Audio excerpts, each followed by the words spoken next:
Pero hoy a la mañana digo, no, es en Loma Verde, tengo que leer el cuento, uno de los que está ambientado en Loma Verde. Este cuento lo escribí en un día, está escrito el 21 de abril del 2011. El otro cuento que iba a leer está ambientado en Escobar, en Belén.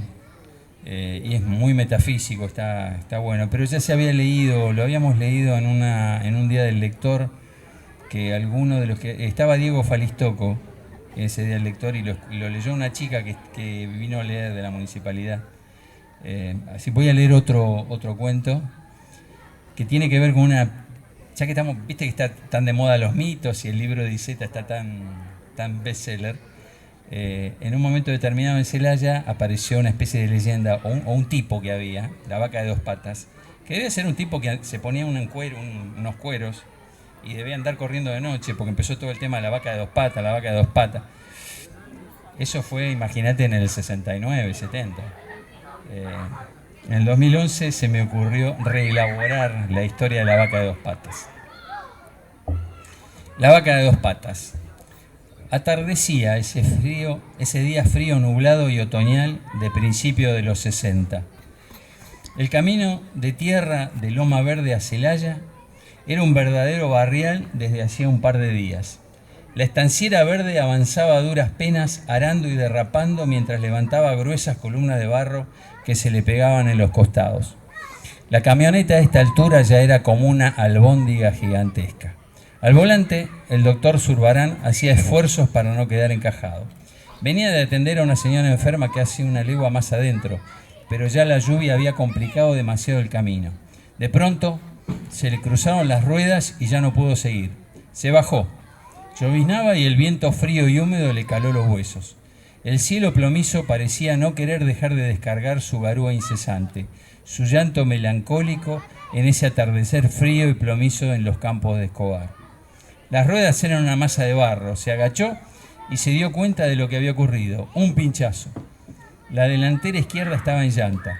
La garúa ya se transformaba en lluvia. Levantó el portón trasero y sacó la rueda de auxilio. Y ahora sí, la intensidad del chaparrón se acentuó. Si cambiaba la rueda se iba a empapar. Dejó la de auxilio tirada en el barro y se metió en la camioneta a esperar que amainara. Llovió muy intensamente unos 20 minutos y luego aflojó. Pero ya el camino era intransitable y el barro estaba tan flojo que era imposible poder apoyar bien el gato que se enterraba y se caía cada vez que trataba de acomodarlo. Al menos había dejado de llover. Pero él estaba empapado. Estornudó. Lo único que falta es que me agarre una pulmonía. ¡Qué día de mierda!, pensó. En eso escuchó un relincho. Miró en dirección de donde provenía. Un gaucho a caballo venía por el campo lindero al camino en dirección a él. Zurbarán sintió un gran alivio ante la vista de aquel hombre. Al aproximarse más al jinete vio que era un anciano de pelo blanco con un gran bigote también cano. Estaba vestido a la usanza tradicional del gaucho de la provincia de Buenos Aires, incluso con una rastra con grandes monedas sobre su cintura y el chambergo de paño oscuro cubriendo su cabeza. El recado del montado, un tordillo rodado, revelaba unos cuantos años de uso. El rebenque, apoyado vertical sobre su muslo derecho, mientras guiaba al animal con su mano izquierda de manera elegante y segura, la típica del hombre de campo. Traía atada a la par a una yegua zaina que se veía muy mansa. «Buenas tardes, don», saludó el anciano desde lo alto. «Buenas tardes, señor. ¿No me podría dar una mano? Está fulero el camino para salir. ¿Va para el lado de la 9? Sí, soy médico y vengo de ver un paciente. Pensé que con la estanciera podría pasar bien. No, si cuando llueve acá no hay Dios que pase, don. Me parece que no hay manera de cambiar la cubierta. Ajá. Va a tener que esperar nomás que se afirme un poco. ¿A cuánto estoy de la ruta? Desde aquella curva de allá, dijo el viejo señalando el camino, hay como una legua. Venga conmigo, mi casa está cerca. Así se seca y se cambia, si no se va a enfermar. Y si usted es doctor, sabe de lo que hablo. Sí, muchas gracias. El anciano se bajó del tordillo e invitó al médico a montarlo. Es mansito nomás, súbase que yo voy en pelo en la zaina. Eran ya casi las 6 de la tarde cuando emprendieron la marcha hacia las casas. Unos 15 minutos después llegaban a la vivienda. Era una construcción de campo típica.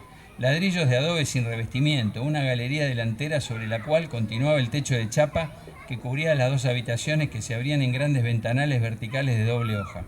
En el extremo izquierdo, una pieza hacía ángulo con las demás. Sin duda es la cocina.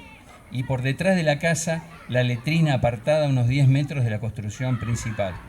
Pero lo sobresaliente era el ombú, gigantesco y centenario, con un tronco que se insertaba en el suelo en centenares de complicadas raíces que abarcaban una circunferencia de varios metros de diámetro.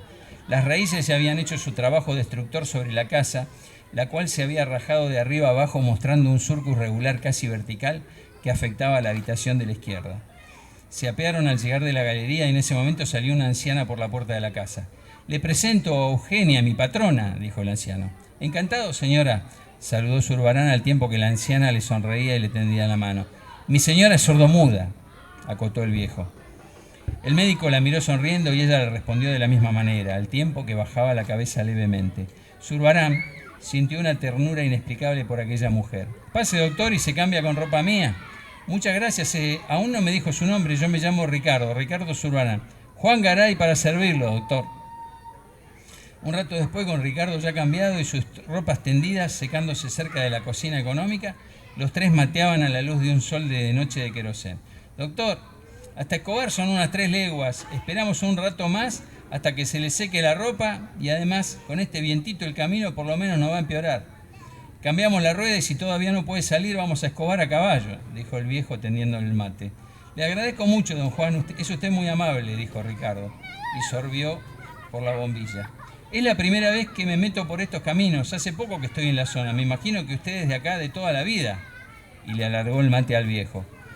«En realidad soy de Cardales». «Ah, Cardales. Está a unos 30 kilómetros, ¿no?» «Un poco menos. Está antes de Capilla por el tren que viene de Mateu». «¿Y se vinieron acá hace mucho?» «Sí, bastante, cuando yo era chico». «¿Seguro por cuestiones de trabajo?» «Hubo varias cosas, doctor. Este campo en el que estamos era de mis bisabuelos, pero hubo otras cosas». «¿Usted cree en historias de aparecidos?», dijo el viejo y le pasó el mate a su esposa. «¿Historias de aparecidos? ¿Se refiere al lobizón y esos temas?» «Justamente, doctor, justamente». «Bueno, realmente no soy supersticioso, pero me gusta oír esas historias». Ya casi era de noche, el cielo muy cubierto no dejaba ver ni una estrella. «Hace muchos años, para el lado de Celaya, dicen que apareció un animal», dijo el viejo mientras tomaba el mate que le devolvía a su mujer. «¿Un animal?», preguntó Ricardo. «Sí, dicen que era como una vaca. Los que la vieron decían que tenía 2 patas solamente y que caminaba como un cristiano». «Ajá», dijo un incrédulo y curioso Ricardo. El viejo se concentró y dejó el mate sobre la mesa. «En esa época, en el campo entre Cardales y Celaya, había nacido un 7º hijo varón». «¿Un lobizón?», dijo Ricardo, que conocía bien las tradiciones camperas sobre el legendario licántropo argentino. «Dicen que la vaca de 2 patas no era vaca, sino toro. Era blanca, del mismo pelaje que los yaguarizos blancos sin manchas, y chusmeaban las viejas por aquellos tiempos que no era hacienda tullida, no. Decían que era el mismo Lucifer, el diablo en persona». «¿El diablo?». «La vaca de 2 patas empezó a aparecer cuando el muchacho cumplió los 18. Cuentan que cuando aparecía esa misma noche salía el lobizón. ¿Entonces?». «Dicen que el diablo le avisaba que esa noche tenía que transformarse en lobo». «Ajá. Una noche, mi finado padre y el José, mi tío, iban a las casas en el Valle del Overo cuando vieron a su lado al esperpento blanco y cornudo. Mi viejo sacó el facón y arremetió contra el monstruo. El guampudo esquivó el mandoble y le clavó los cuernos al vallo, que cayó apretando la pierna izquierda de mi tío. Entonces el bicho arremetió contra el overo de mi padre, que se espantó y lo tiró al suelo.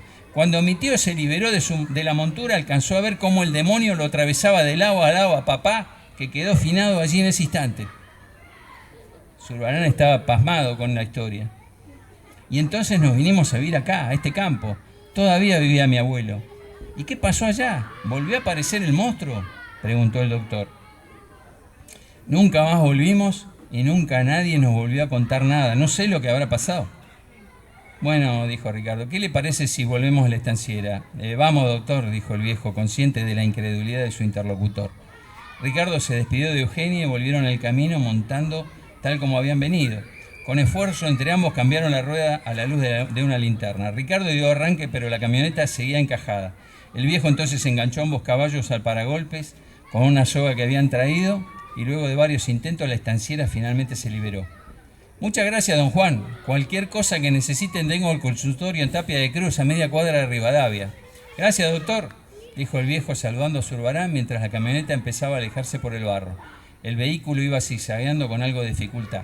El viejo lo siguió con sus caballos hasta que finalmente la estanciera subió a la ruta.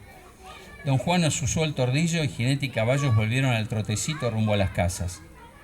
Un rato después el viejo le sacaba los aperos a los caballos y entraba a la cocina. Eugenia estaba allí, mateando. Ella lo miró con una sonrisa tan tierna y triste a la vez que ningún cristiano habría podido resistirla. El viejo le acarició los cabellos y la besó en la frente. Ambos salieron de la casa. Juan miró el cielo. Ya se veían algunas estrellas y la luna parecía querer finalmente salir. Dieron vuelta a la casa y llegaron a una pequeña construcción detrás del ombú, que la gigantesca planta ocultaba a la vista de cualquier visitante que llegaba. Era una piecita chica, solo con una pequeña puerta y una endija a la que no se podía definir como ventana, aunque dejaba pasar algo de luz. Juan abrió la puerta de madera. Por dentro había una segunda puerta, una antigua reja gruesa de hierro forjado. Las paredes de la piecita estaban todas cubiertas por gruesas rejas empotradas entre los ladrillos de adobe. Era una celda inexpugnable. Eugenia cerró la puerta, deslizó el gran pasador y cerró el enorme candado con 2 vueltas de llave. Juan le volvió a acariciar la cabeza a través de la reja. Finalmente, ella cerró la puerta de madera. Dentro de la oscuridad de la habitación, él sintió como ella entraba en la casa y se encerraba. Pasaron muchos minutos en la oscuridad. A través de la endija asomado miraba y miraba como buscando a alguien. De repente, allá lejos, atravesando el campo, en una especie de trote extraño a los saltos, apareció la figura blanca y refulgente. Era un toro, de grandes cuernos, blanco como el papel más inmaculado. De sus hollares resoplaba una espuma desagradable que caía al pasto mientras seguía con el trote de sus 2 únicas patas. Su mirada era rojiza y feroz. Venía de frente, con ese aspecto de medio animal, deforme, con solo sus miembros inferiores, erguido como ser humano, temible, terrible, horroroso, inevitable. Se detuvo a unos metros de la construcción. El monstruo sabía que su prisionero lo observaba. Lo sabía. Dentro de la celda, Juan miró sus manos mientras el tremendo y conocido dolor de cabeza ya lo invadía. Sus manos eran garras. La luna llena ya se veía por la rendija detrás del monstruo albo como coronándolo en medio de la oscuridad nocturna. Juan ya no era Juan. Como tantas noches después de cumplir los 18 años, esa luna llena era su catalizador. Ese monstruo era el mensajero. Esa noche, como muchas tantas desde hacía más de 60 años atrás, él ya no sería hombre, sería bestia, hasta que lo liberara el amanecer. En la soledad de la cocina, como tantas noches de insomnio, Eugenia esperó metida en su mundo de sordera la salida del Astro Rey. Gracias.